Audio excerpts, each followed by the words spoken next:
방금 소개받은 사카모토 효 목사입니다. 여기 오니까 너무 감격스러워요. 정말, 정말 그 눈물이 나는 정도 감격스럽습니다. 여기 오랜만에 오니까 많이 바뀌신 부분들도 있고요. 그리고 전혀 바뀌지 않는, 예를 들어서 이 송가대 그 자리는 그대로예요. 저 차별 시간마다 여기서 많이 울고 마음 쏟아붓고 그랬어요. 그리고 살아는 합신에서 공부를 하시는 전도사님들을 만나니까, 그리고 교수님들을 만나니까 너무 감격스럽고, 그리고 여기 분위기는 바뀌었어요.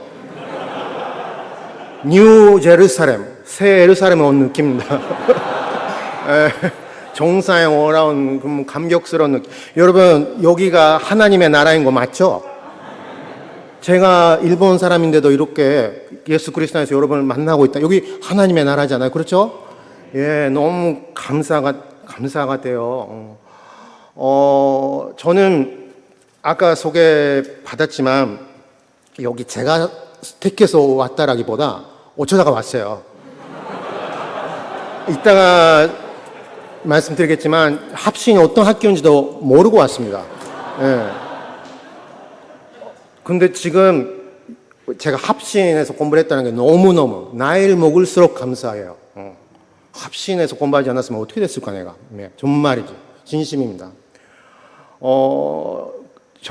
정말 저희가요 이렇게 한 번밖에 없는 인생에서 하나님의 나라의 백성으로 살 수 있다는 게 너무너무 말이 안 나오는 정도로 고마운 일인데요. 이런 은혜를 저희가 맛볼 수 있는, 소유할 수 있는 근거가 3절에 써 있어요, 분명히. 이는 너희가 죽었다고. 저희가 죽었대요. 죽었습니까? 죽은 거죠. 저희가 예수 그리스도를 구세주로, 성령님의 역사로 고백했을 때 우리가 죽은 거죠. 근데 우리가 죽었다 깨어나도 할 수 없는 그 일을 우리 하나님께서 행하셨어요. 그렇죠? 세상 사람들도요, 알고 있어요. 우리의 못난 자아가 문제다. 이 못난 자아가 죽어야지 우리가 아름답게 행복할 수, 살 수 있을 텐데, 안 죽으니까. 그러니까 죽어야지. 죽어. 그렇게 노력하는데 안 죽어지잖아요. 그러니까 세상 사람들도 고민하고 갈등하는데, 우리는 어떻게 됐답니까? 죽었대요. 우리가 스스로 죽었다 깨어나다 할 수 없는 그거를 삼위일체 하나님께서 하셨어요. 그렇죠? 그래서 저희가 지금 이 자리에 있을 수 있는 건데요. 이거 생각할수록, 묵상할수록 너무 고마운 기가 막힌 은혜인데요. 가끔 저희 갈대산자 교회에서도 성도끼리 이런 인사를 하는데요. 좀 같이 해주시면 감사하겠어요. 옆에 계시는 전도사님께 이렇게 사랑으로 인사를 하십시다. 전도사님께서 이미 돌아가셨습니다. 죽으셨습니다. 축하합니다. 그렇게 좀 서로 인사해볼까요? 전도사님께서 이미 죽으셨습니다. 축하합니다. 예. 정말 축하할 만한 일이죠. 예. 하나님께서 안전하게 죽여주셨어요. 그렇죠? 너무너무 고마운데요. 근데 더 감격스러운 일이 뭐냐면, 죽어버린 우리의 생명이 어떻게 되어 있다고요? 그리스도 안에서 하나님 안에 감추어져 있대요. 신비스러운, 너무나도 신비스러운 말씀인데, 감추어져 있다. 하나님께서 감추어 주신 거죠. 근데 감추어 주셨다라는 말씀 하실 때, 감추어야 할 대상이 있는 셈이죠. 예를 들어서 여기에 제 시계가 있는데요. 시계를 제가 감추었습니다. 여러분께서 못 보시게 감추었다. 그러니까 하나님께서 감추어 주셨을 때, 우리의 생명이 감추어졌다고 하실 때, 감추어야 할 대상이 있다라는 말씀일 텐데요. 그 대상이 뭘까요?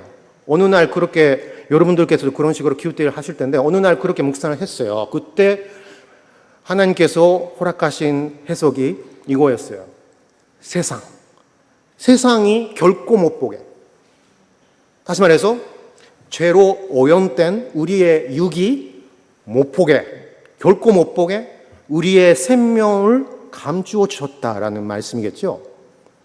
근데 여기서 말하는 생명, 여러분께서 헬라어 열심히 공부하시니까 잘 아시지만 이거 조에예요, 조에. 조에가 영적인 생명이잖아요. 생물학적인 그 생명이 아니고 눈으로 볼 수 없는 하나님의 생명, 그 천국의 영원한 그 생명. 우리가 예수 그리스도를 구세주로 영접할 때 비로소 처음으로 우리가 소유할 수 있는 그 영적인 생명이 감추어져 있다. 죄로 오염된 세상이 결코 볼 수 없게, 우리의 죄악된 그 육이 결코 볼 수 없는 형태로, 신비스러운 형태로 하나님께서 감추어 주셨다. 우리의 생명을, 우리의 조회를. 예, 이런 말씀인 거죠. 우리 전도사님들께서 이 자리에 오기까지 수많은 일들이, 은혜들이 있으셨겠지만, 예, 저도 합심 오기까지 혹하지 그 하나님의 인도하심들이 있었지만, 예, 제가 감히 그 하나님 없다고 고집을 부리던 제가, 예수 그리스도를 믿지 않겠노라고 그렇게 고집을 부리던, 하나님과 상관없이 살았던 제가, 그리고 전도사님들께서 이 자리에 올 수 있게까지 하시기를 위해서 그 조회로 하나님께서 역사하셨을 텐데, 그 조회가 공짜로 주어진 은혜는 아니고요. 물론 예수 그리스도의 엄청난 십자가의 대가로 주어진 은혜지만, 실제로 이 땅 가운데 우리가 여기 살아오는 동안에 많은 하나님의 사람들이 저의 삶을, 그리고 전도사님들의 삶을 만져주셨을 거예요. 그렇죠? 수많은 하나님의 사람들이 하나님의 손길로 저희들의 삶을 사랑으로, 기도로, 믿음으로 만져주셨기에 저희 한 사람 한 사람이 여기까지 올 수가 있었다는 말이잖아요. 그런 손길이 없이 이 자리에 계시는 분 한 분도 없으실 겁니다. 저도 그렇고요. 근데 저는 이런 귀한 자리를 빌어서요, 물론 저의 삶을 그 하나님의 사람으로 만져주신 분들 한두 분이 아니지만요, 수많은 분들이 계셨지만 이 시간 한 분 좀 소개하고 싶어요. 제가 하나님과의 상관없이 살았던 사람이고, 그리고 한국에 대해서도 관심도 없었고, 한국에 유학생으로 가겠노라는 생각 한 번도 한 적이 없었던 그 제가, 이런 한국 분들이 도쿄에서 많이 오시는 그런 교회에서 섬길 수 있도록 그렇게 신기하게 하나님께서 역사하신, 그런 조회로 역사하시는, 하나님의 역사 가운데 귀하게 쓰임을 받아주신 어떤 귀한 친구 한 분 소개하고 싶습니다. 저의 대학원 시절의 친구예요. 한국 분이에요. 제가 여기저기서 설교할 때, 간증할 때 그분에 대해서 말씀을 하는 걸 그분께서 아시니까 실명을 말씀해도 괜찮을 것 같습니다. 그분 성함은 김연남 씨. 남자 이름이죠? 근데 여자분이에요. 그 여자분을 제가 어떻게 만났냐면요, 제가 그 세상 공부를 열심히 하고 있었을 때, 학자가 되는 걸 꿈꾸고 세상 공부를 열심히, 세상 학문을 생명으로 여겨서 학자가 되고자 하는 그런 꿈을 향해서 열심히 달고 있었을 때 만난 한국인 유학생 친구였습니다. 어떻게 만났냐면요, 제가 석사과정 1학년에 입학했을 때 저희 대학원의 시스템이 이렇게 되어 있었어요. 마스터 코र्स 1학년 일본 학생 한 명하고 연수생이 뭐냐면 다음 해에 입학시험, 쉽지 않는 입학시험 보기를 위해서 같이 수업 받으면서 공부하는 외국 유학생 한 명, 연수생 한 명하고 일본 마스터 코र्स 1학년을 매칭시키는 거예요. 1년 동안 돌보라고, 공부 잘 가르쳐주라고 그렇게 교수님이 하셨거든요. 저랑 매칭시켜주신 그분이 김연남 씨였어요. 뭐 연구하고자 하는 그 주제가 비슷하다라는 이유로 그렇게 된 것 같던데요. 근데 그 김연남 씨 제가 만났을 때 저는요, 뭐 여러 가지 우여곡절들이 있었지만 겨우 예수 그리스도를 구세주로 영접했고 회개하고 거듭난 산대로 저는 그 대학원 갔거든요. 그 산대로 그분 만났어요. 그분은요, 기독교인이 별로 없는 일본에서 그런 식으로 예수 믿는 사람 만났으니 너무 좋아하고요. 마음을 여시고 많은 그 자기 손내를 말씀해 주셨어요. 저의 느낌은요, 좀 희한한 사람 만났네. 그분이 참 신기하게 보였어요, 제 눈에는. 일단 교회에서 먹고 자고 생활한다라는 거. 예. 뭐 UBF에서 훈련 받고 있다라는 건 나중에 들었지만, 그리고 아침에 학교 오기 전에 어디 도시락 가게에서 뭐 알바한다, 뭐 거기까지는 이해가 가는데요. 저에게 충격적이었던 게 새벽에 일어나서 알바 가기 전에 1시간, 2시간 예배당에서 부르짖고 기도하고 그리고 알바 간다라는 그 이야기 들었을 때 제가 1시간, 2시간 기도한다고? 어떻게 인간이 그렇게 기도해? 그렇게 제가 느껴져요. 저는 그때는요, 기도라는 게 길어야 3, 4번. 예수 이름으로 기도합니다. 아멘. 그 정도밖에 몰랐으니까요. 이해가 안 간 거죠. 이해가 안 갔고요. 그리고 또, 김염남 씨가 하는 말들이요. 좀 신기했습니다. 사카모토 형제님, 저는요, 학위를 타고 싶어서, 출세하고 싶어서 여기 온 건 결코 아니고요. 하나님께서 가라고 하셨으니까 왔어요. 보십시오. 죽어가는 이 불쌍한 일본 요원들, 이 일본 사회에, 망해가는 일본 사회의 복음화를 위해서 왔습니다. 복음화? 그 말도 처음으로 들었고요. 좀 희한한 관신자 만났다. 그런 느낌이었습니다. 조금 시간이 비면 학교 그 길거리에 나가서 뭐 치라시 같은 걸 나누고 말이죠. 지금은 이해할 수 있어요. 지금은 이해할 수 있는데 그때는 정말 이상한 관신자 만났다. 그런 느낌이었어요. 그리고 공부를 가르쳐 주잖아요. 좀 미안하지만 제 눈에는 좀 부족해 보였어요. 좀 너무 학문적인 준비가 안 돼 있는 것처럼 보였거든요. 뭐 하잔도 안 하고요. 뭐 연애 결혼에 관심이 전혀 없고요. 복음화. 제가 은근히 핍박도 했어요. 아니, 복음화를 위해서 봤다는 게 좋은 게 그것도 시험 붙어야지 그것도 할 수 있는 거 아니야? 그런 식으로 해서 좀 은근히 핍박도 했습니다. 예, 그런 식으로 1년 동안 같이 지냈어요. 예. 근데 공부는 그렇게 같이 했지만, 근데 은근히 마음속에 제 안에 그 확신이 있었거든요. 이 사람은 시험 떨어지고 자기 나라에 돌아갈 사람이다. 그런 확신이 있었어요. 예. 그런데 시험 발표 날 같이 결과 본 것 같던데요. 붙었어요, 그 사람. 붙었는데, 와, 축하해라는 말 제가 하기는 했지만, 제 얼굴에 어떻게 붙었니? 그런 말이 좀 써져 있었던 것 같아요. 그러니까 그 자매가 제 얼굴 똑바로 보고 하시는 말씀이 이거였어요.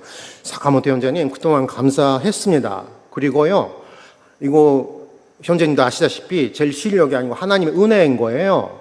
어떤 은혜를 주셨냐면요 하면서 저에게 하는 말이 이거였어요. 시험날이 다가오면서 형제님도 아시다시피 제 실력이 너무 부족한데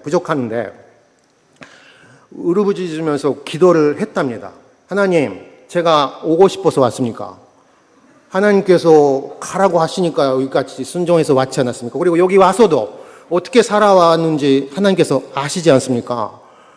근데 저의 실력은 너무너무 형편이 없고, 제 실력은 도저히 합격할 수 없고, 근데 제가 떨어지는 건 상관이 없어요. 근데 하나님의 영광이 함께 떨어지면 어떻게 합니까? 그렇게 해서 울부짖고 기도를 했다는 거예요. 그렇게 그 염남 자매가 기도했더니 신실하신 하나님께서 어떻게 응답하셨냐면 그 자매님의 기도 중에 환상을 보여주셨고, 자면서 봤다나? 하여튼 무엇을 보여주셨냐면 시험 문제를 보여주셨다는 거예요. 시험 문제를 보여주셨고, 이런 문제가 나올 때니 이렇게 준비하고 나가라. 아멘 해서 나갔더니 그 문제가 나왔다는 거예요. 아니, 문제가 하나만 있는 건 아니니까, 물론 그 자매가 열심히 공부해서 그렇게 된 부분도 분명히 있지만 그 자매가 저에게 말씀하려고자 하는 그 요점이 뭐냐면 하나님께서 그런 초자연적인 은혜를 주셔서 이렇게 됐어요. 그러니까 감사해요. 라는 말을 그 자매가 했을 때 저는 꽉 얻어맞은 느낌이었어요. 왜냐하면 제가 핍박도 했지만 마음속으로 그렇게 존재도 했지만 저는 한 가지는 알고 있었죠. 이 자매가 좀 이상한 사람이지만 적어도 거짓말하는 사람이 아니다라는 걸 알고 있었어요. 예. 그러니까 그 자매가 그렇게 소박한 고백을 할 때 저는 얻어맞았어요. 왜 그러냐면 저는 원하는 대학원에서 원하는 공부를 재미있게 열심히 하고 있었기는 했지만 젊은 저의 마음 가운데 두 가지 고민이 있었거든요. 예. 그 고민이 뭐냐면 함부로 주변 사람들에게 나누지 못하는 고민이었어요. 첫 번째는 이 세상 학자가 되는 길이 진짜 내가 가야 하는 길인가? 뭔가 아닌 것 같은 좀 불안한 감이 있는 거죠. 또 두 번째가 또 심각한데요. 나는 예수 그리스도께서 길이시고 진리시고 생명이심을 분명히 믿지만 그거밖에 구원이 없는 거는 알지만 나의 신앙생활이 너무너무 힘이 없는 거예요. 능력이 없는 거예요. 일단 예배해도요, 기쁨이 전혀 없고요. 예배할 때마다 참례식에 참여한 거 있는 것 같기도 하고요. 그리고 그때 하나님께서 희한하게 그 영적인 문제를 안고 있는 탁한 그 사전들이 있는 친구들 많이 붙여주셨는데, 근데 그들은 제가 그리스도인인 줄 알면서 그렇게 다가오는데요. 저는 그분들을 어떻게 섬길 수 있는 영적인 능력이 전혀 없는 그런 영적인 무능함을 절감했습니다. 정말 그런 심각한 영적인 갈급함이 있었어요. 그리고 성경을 보면 분명히 선년준맘을 받으라. 선년준맘 받으면 이러이러한 열매들이 있을 거라고 분명히 써 있는데 저에게는 그것이 없는 거죠. 뭔가 예수 믿는다는 게 이런 건가? 라는 좀 심각한 고민이 있었어요. 그런 고민을 은근히 안고 있었기에 그 염남 씨가 그런 식으로 했을 때 충격을 먹은 거죠. 와, 공부는 내가 훨씬 잘하는데. 근데 같은 하나님 믿는 건 맞는 건가? 이 자매는, 그 자매 배후에는 제가 잘 모르는 온전한 그 살아계신 하나님과의 어떤 그 동행함이 있는 걸 본 거죠.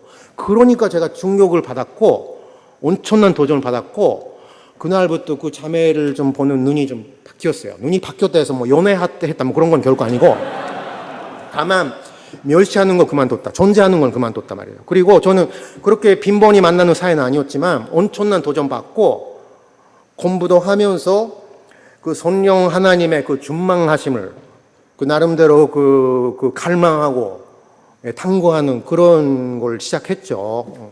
이제 긴 이야기 좀 짧게 말씀드리면 어느 날 박사 과정에 올라가는 거 거의 결정된 어느 날 공부는 하고 있었지만 그리고 모든 게 성공적으로 이루어지고 있었어요. 지도 교수님께서도 칭찬해 주셨고 기대도 해 주셨고 저희 부모님도 많이 그 기대해 주시는 그런 상황 가운데 그런 영적인 갈급함을 가지고 어느 날 이런 날이 있었어요. 오늘 그 선년준만 내가 그 맛보지 못한다면 더 이상 살아갈 가치가 없다. 그렇게까지 절망적으로 성령 하나님을 갈망하는 날이 있었어요.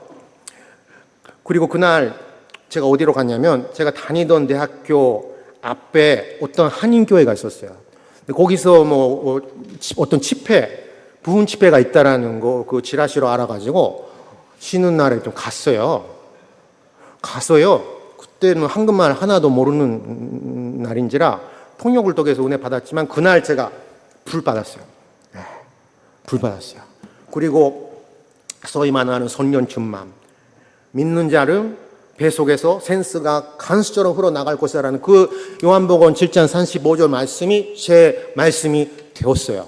그날이 저의 전준 시절의 터닝 포인트가 되었어요.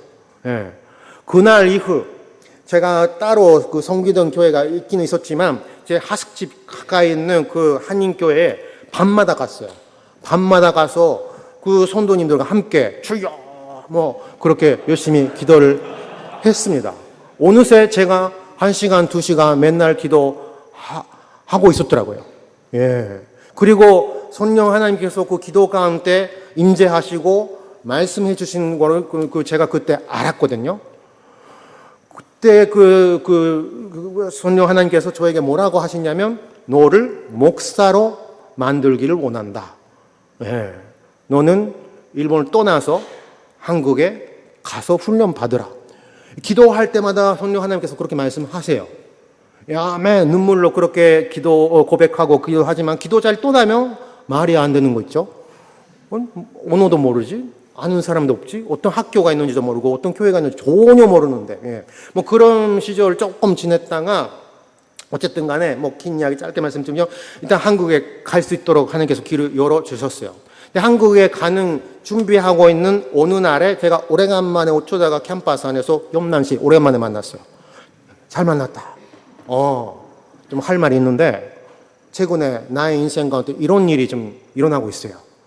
그러니까 당신 조국에 제가 유학생으로 가겠습니다라는 말을 했을 때 염남씨가 와, 그 작은 눈이 이렇게 동그래지면서 박수를 치면서 할렐루야, 너무 감사하네요. 그동안 사카모토 형제님을 위해서 사실은 기도를 했었어요. 어떻게 기도했냐면, 하나님, 그 형제가 예수 그리스도 믿기는 믿는데 성령 하나님을 너무너무 모르세요. 제발 하나님, 그 형제를 불쌍히 여겨주시사. 성령 하나님을 두껍게 만나게 하시사. 그 성령 하나님의 붙들림 바가 되게 하시사. 하나님의 나라를 위해서 수임받는 형제로 바꿔주세요. 그렇게 은근히 열심히 맨날 기도해왔다는 거예요. 제가 그 이야기 들었을 때 다시 얻어맞았어요. 왜냐하면 저는 제가 열심히 기도하고 이런 은혜 받은 줄 알았는데, 아니죠. 그 자매가 골방에서 열심히 기도하는 응답이 저에게 일어났다는 그 말씀이죠. 어쨌든 그러니까 그 자매님과의 그런 만남을 통해서 제가 한국에 오게 됐고, 한국에 오자마자 제가 김학유 교수님, 전자님 만났고, 그때는 아직 교수님 다니셨어요. 교수님 되기로 해서 공부를 하고 계시는 동안 영국에서 잠깐 돌아와 계시는 아직 젊으셨던 김학유 교수님 만나서 그분과의 교제를 통해서 하여튼 여기에 오게 됐거든요. 그 연장성산에 지금 제가 이 자리에 있고요. 제가 섬기는 일본 갈대산자 교회가 있어요. 감추어진 생명이라는 게 그런 식으로, 다시 말해서 은근히 핍박을 받으면서 괴롭힘을 당하면서 골반에서 신실하게 기도하고 성령 하나님과 동행하는 그런 하나님의, 주님의 신실한 제자들의 그런 믿음을 통해서 감추어진 생명, 그런 식으로 역사한단 말이죠. 아니, 저뿐만이 아니고 저랑 함께 공부하고 있던 친구들 중에도 그 자매님의 기도로 변화받은 친구가 있었어요. 제 지도 교수님의 따님도 거기에 있었는데, 같이 공부하고 있을 때 예수 믿는 역사도 있었고요. 제가 드리고자 하는 말씀은, 그렇게 연약해 보이는, 연약한 질그릇으로 보이는 그런 사람들의 그런 삶을 통해서 일본 땅에서도 하나님께서 당신의 나라를 이루고 계시다라는 그 사실을 말씀드리고 싶은 거예요. 4절 말씀 좀 한번 함께 읽어볼까요? 4절 말씀입니다. 4절 말씀 같이 읽겠습니다. 시작. 우리 생명이신 그리스도께서 나타나실 그때에 너희도 그와 함께 영광 중에 나타나리라. 우리 주님의 재림에 대한 약속의 말씀이죠. 그거는 저희가 알고 있어요. 이 날이 얼마 안 남았다. 우리의 모든 발걸음이 그 주님께서 우리의 전부가 되시는 그 날을 향해서 한 걸음 한 걸음 나아가고 있는 건 알아요. 그 날에 대해서 말씀하고 계시는 건 아는데요. 그 후반 부분, 그때에 너희도 그와 함께 영광 중에 나타나리라. 이 말씀 조금 어렵잖아요. 근데 이 말씀 묵상할 때 하나님께서, 성령께서 이런 해석을 허락하셨어요. 하나님께서 당신의 나라의 히스토리를 완성시키시는 그 날이 오면, 우리의 생명이 그분 안에 감추어져 있었는데, 그날은 드러나는 거죠. 다시 말해서, 나는 형편이 없이, 정말 형편이 없이 작은 자로서 섬긴 셈인데, 나의 그 존재가 예수 그리스도의 이름으로 소박하게 기도했던 그 삶이 이렇게 아름답게, 이렇게 영광스럽게, 이렇게 위대하게 쓰임을 받고 있었단 말인가? 그렇게 그 사람의 영광이 드러나는 그날이 온단 말이죠.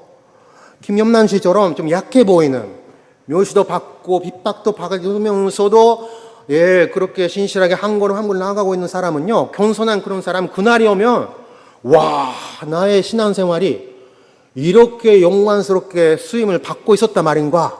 뿅 하고 가는 거죠. 그런 날이 온단 말이에요. 여러분, 우리는 자기를 돌아볼 때 너무 작아 보여요. 형편없이 보여요. 그렇죠? 부족감이 너무 많고 흠도 많고. 그러나 하나님의 말씀 뭐라고 하고 계시냐면 아니다.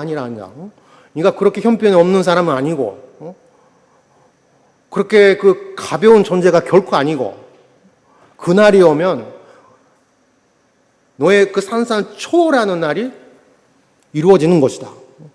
그리고 서로가 서로 바라보면서도 와, 그대의 역할이 이렇게 영광스러웠단 말인가.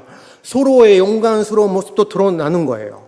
하나님의 나라 히스토리가 완성이 될 때 그 히스토리의 각본가이신 그분 스스로가 들어오셔가지고 여기까지다 그렇게 선포하실 때, 그분의 우리의 생명이신 그분이 우리의 모두가 되실 때 그분 안에 있던 우리의 영광도 영광주에 함께 나타난다. 여러분, 기대가 되세요? 설레지 않습니까? 정말이에요. 이런 날이 온다라는 말씀 주님께서 이 시간도 하고 계십니다. 여러분, 저희가 하나님께서 맡겨주신 그 길을 갈 때 힘들잖아요. 저도 합신해서 공부할 때 지금 생각하면 너무너무 힘들면서도 행복한 시간이었지만, 아까도 말씀드렸다시피 좀 힘들긴 힘들었거든요. 여기서 많이 울었어요, 제가. 그리고 산에서도 많이 울었고요. 학교 그만두고 싶어서 교수님께 그렇게 말씀드린 게 2번 정도 있었던 것 같아요. 그러나 하나님께서 결국은 붙들어 주셨지만, 여러분, 지금도 마찬가지예요. 지금도 개척하면서 포기하고 싶을 때가 있어요. 좌절할 때가 있어요. 전도사님들께서도 마찬가지겠지만, 그러나 어느 날 하나님께서 말씀으로 저를 사랑으로 훈계해 주셨어요. 2절 말씀 보니까 위의 것을 생각하고 땅의 것을 생각하지 마라. 제 이름은 효보인데요. 효보야, 너 보는 데가 틀렸다. 보고 있는 데가 틀렸다. 너 땅에 있는 것을 보고 있잖아. 그래서 뭔가 안 보인다. 보이지 못한다 해서 울부짖고 있잖아. 효보야, 너 보고 있는 데가 틀렸다. 땅에 있는 것을 보고 안 보인다 하고 있는데, 안 보이는 게 다양하지. 감추어져 있는데, 생명은. 그렇죠? 그래서 위의 것을 보라는 거죠. 1절 말씀 함께 보시겠습니까? 1절 같이 읽겠습니다. 시작. 그러므로 너희가 그리스도와 함께 다시 살리심을 받았으면 위의 것을 찾으라. 거기는 그리스도께서 하나님 우편에 앉아 계시느니라. 위의 것을 보게 되면요, 우리가 무엇을 보이냐면, 거기에는 그리스도께서 하나님의 우편에 앉아 계시는 게 보인다는 거죠. 저는 이 구절 보면 생각이 나는 구절이 어디냐면 사도행전 7장 55절이에요. 스테반 집사님께서 돌에 맞아 죽을 때 말이죠. 뭐라고 하셨습니까? 천사 같은 아름다운 얼굴로 죽어 가시면서 뭐라고 하셨어요? 그리스도께서 하나님 아버지 우편에 서 계시는 게 보인다고 하셨잖아요. 그렇게 말씀하시면서 첫 번째 순교자가 되셨잖아요. 그렇죠? 근데 그렇게 돌아가시면서 죽어 가시면서 어떤 생명의 역사가 일어났습니까? 핍박자 사울이 사도 바울로 거듭나는 역사가 일어났잖아요. 여러분, 우리의 감추어진, 그리스도 안에 감추어져 있는 생명은 항상 그런 식으로 역사를 한다 말입니다. 그래서요, 저는 지금도 목회하면서, 사역을 하면서 힘들 때, 좌절할 때마다 가끔 이런 식으로 기도를 합니다. 하나님, 스테반 집사님 갖고 있던 그 눈을 저에게도 허락하여 주시옵소서. 위에 계시는 예수 그리스도, 나의 생명이 그 안에 감추어져 있다는 그 예수 그리스도를 스테반 집사님처럼 볼 수 있는 그 영적인 눈을 저에게 허락하여 주시옵소서. 왜냐하면 그 눈이 있어야지 제가 가야 할 길, 달려가야 할 길, 달려갈 수 있는 담력을 얻을 수가 있으니, 그 눈이 있어야 제가 지킬 것을 지킬 수 있는 능력을 가질 수 있으니, 아멘이시죠? 여러분, 저희가 이렇게 아름다운 복된 학교에 와서 그 공부할 수 있기까지 수많은 선배들이 전도사님들의 삶을 만져 주셨겠지만, 그리고 전도사님들께서 섬기시는 교회에 전도사님들을 사랑하시고 기도 주시는 담임 목사님 비롯한 많은 분들이 계시겠지만, 이런 거 생각하십시오. 생각하십시다. 그분들이 여러분 앞에 있게 하시기까지 수많은 그 믿음에 너무나도 훌륭하신 아름다운 선배들이 계셨다는 사실. 여러분 이 학교에서 만나시는 그 훌륭한 교수님들께서 여러분 앞에 나타나시기까지 이 교수님들을 교수님으로 있게 하신 많은 박윤서 목사님 같은 그런 믿음에 귀하신 선배들이 계셨고요.